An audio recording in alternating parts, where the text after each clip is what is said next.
بسم الله الرحمن الرحيم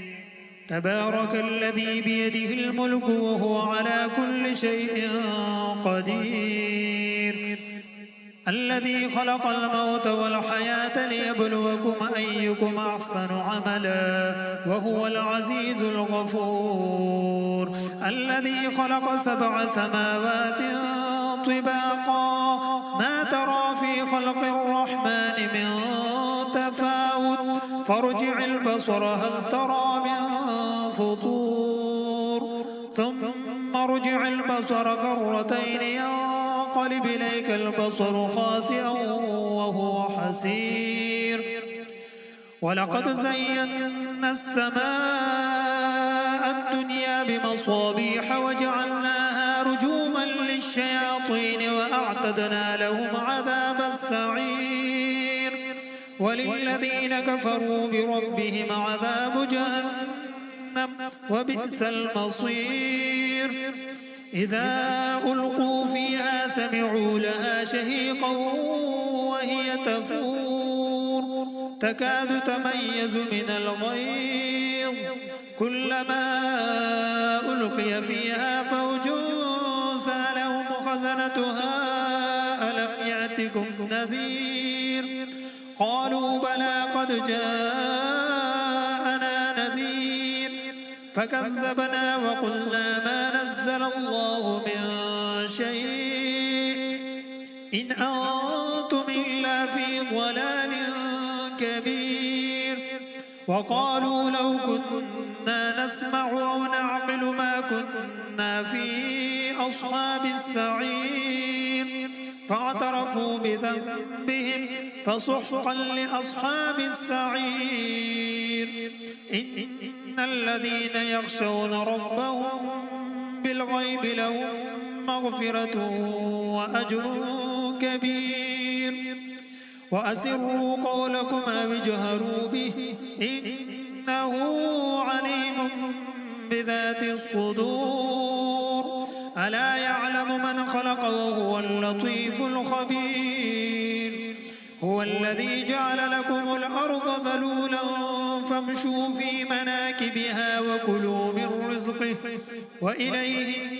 النشور أأمنتم من في السماء أن يخسف بكم الأرض فإذا هي تمور أم أمنتم من في السماء أن يرسل عليكم حاصبا فستعلمون كيف نذير ولقد كذب الذين من قبلهم فكيف كان نكير أولم يروا إلى الطير فوقهم صافات ويقبض ما يمسكهن إلا الرحمن إنه بكل شيء بصير أمن هذا الذي هو جند لكم ينصركم من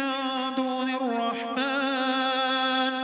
إن الكافرون إلا في غرور أمن هذا الذي يرزقكم إن أمسك رزقه بل لجوا في عتو ونفور أفمن يمشي مكبا على وجهه أهدى من يمشي سويا على صراط مستقيم قل هو الذي أنشأكم وجعل لكم السمع والأبصار والأفئدة قليلا ما تشكرون قل هو الذي ذرأكم في الأرض وإليه تحشرون ويقولون متى هذا الوعد إن كنتم صادقين قل إنما العلم عند الله وإنما أنا نذير مبين فلما رأوه زلفة سيئت وجوه الذين كفروا وقيل هذا الذي كنتم به تدعون قل أرأيتم إن أهلكني الله ومن معي أو رحمنا فمن يجير الكافرين من عذاب أليم قل هو الرحمن آمنا به وعليه توكلنا فستعلمون من هو في ضلال مبين قل أرأيتم إن أصبح ماؤكم غورا فمن يأتيكم بماء